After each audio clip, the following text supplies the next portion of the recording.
It's kind of like trying to win lottery, right? You know, that money, just 9 million or 300 million can win.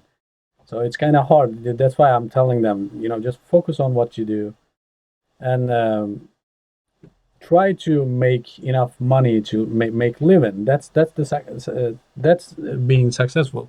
Nothing else. Well, yeah, I mean, like being able to make a living from your music is in itself hard. Let's not even talk about Tiesto and Martin Garrix. I mean, in the end, I mean, it's really hard to maintain a successful and stable career from making music. And anyone that tells you that it isn't is either very lucky, has been very lucky in their life, or is lying to you. It's like, but that doesn't mean you shouldn't try, and that doesn't mean it's not possible. It is possible. It's just and what I love about that goal is that it is hard, and that because it's hard, it teaches you a lot more about life and yourself and people around you and how the world works and all of these different things. If you're looking for something that's easy, then do something else. Is another way of saying it. No. All right. The one of the biggest issue between my students is that they think that okay, the big ones and the guys beneath them already took their places, so there is no place for new producers, new talents. I can't agree with it, but it's kind of hard to explain for me to them. There's always place for them as well. So okay, so yeah, I mean, let me give you an example. Martin Garrix, right? Because I stopped producing music, I don't know, a while back, like a few years ago, right? When I stopped producing music, Martin Garrix wasn't known at all. He wasn't anywhere. So he's a new, as far as I'm concerned, he's a new guy. I mean, so if he'd have sat there in his studio, staring at his screen and go, "Oh, there's no place for new people," I might as well just give up. There would be no Martin Garrix up there, doing this stuff. So, literally,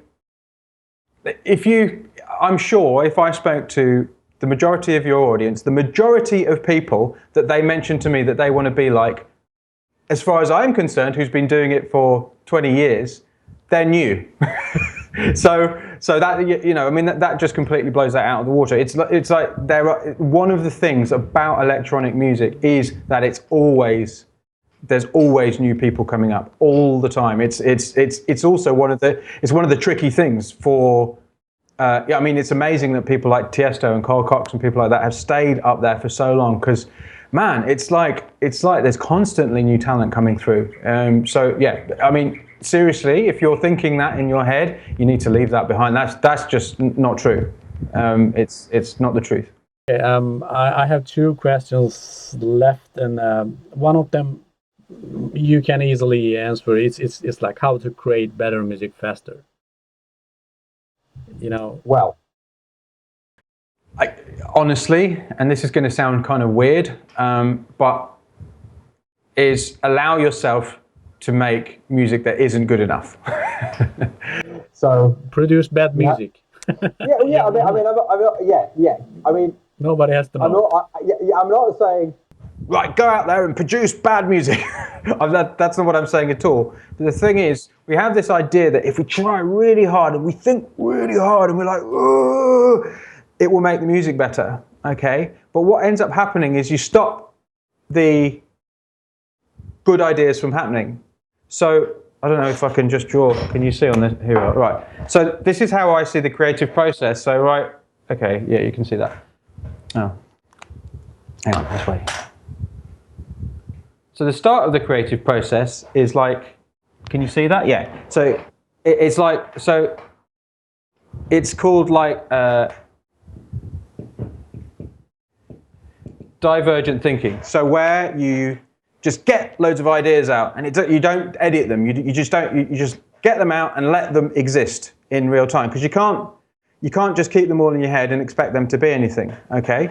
But then, with all of those like thousands of ideas, comes the next stage, which is the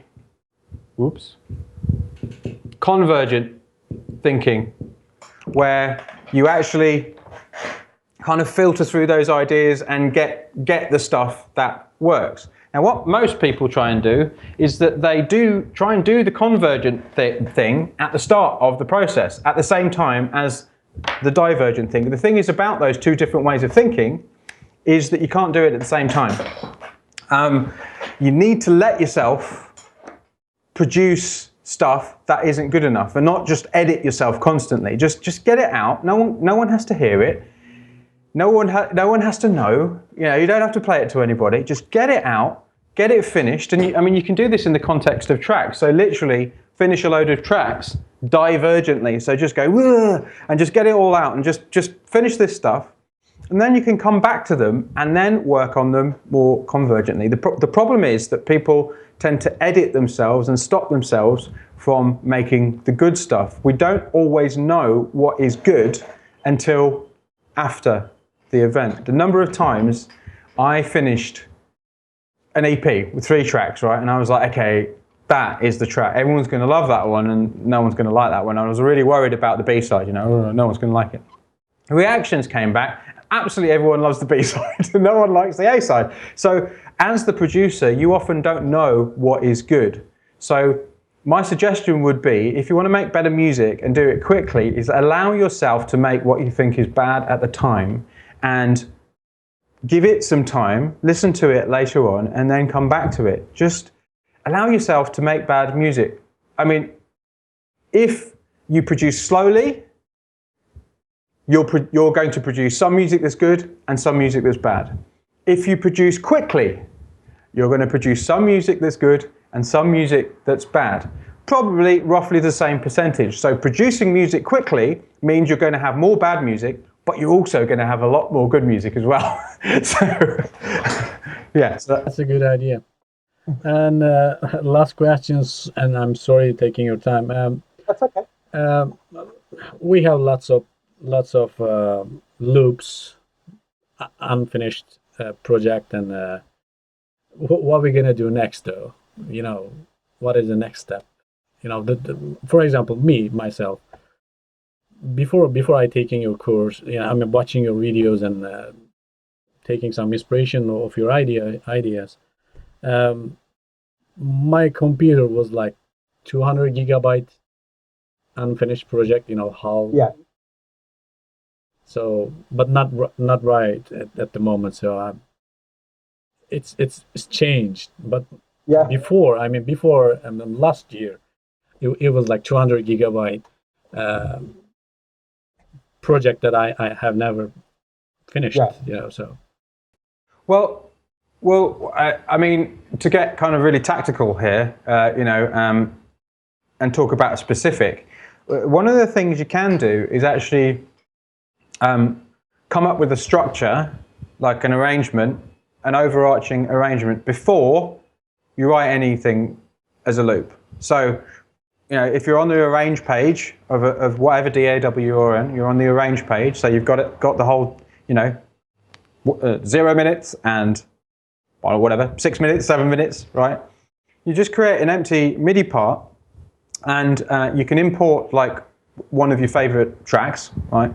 And literally on that empty MIDI part, just when something happens, and I'm not talking about super detailed, so you don't have to be like, you know, every single little thing that happens, but just generally like, so groove, mini breakdown, groove with extra part, breakdown, you know, groove, finish, you know, beats at the end. So you literally write that on the empty MIDI part. Then delete the track. This is a really important bit. Delete the track that you've used, because you don't want to be copying it. You don't want to be comparing yourself to it. You don't want to do anything like that. You just want to use it to see what the arrangement of it is, because you know it works. You know you like it, right?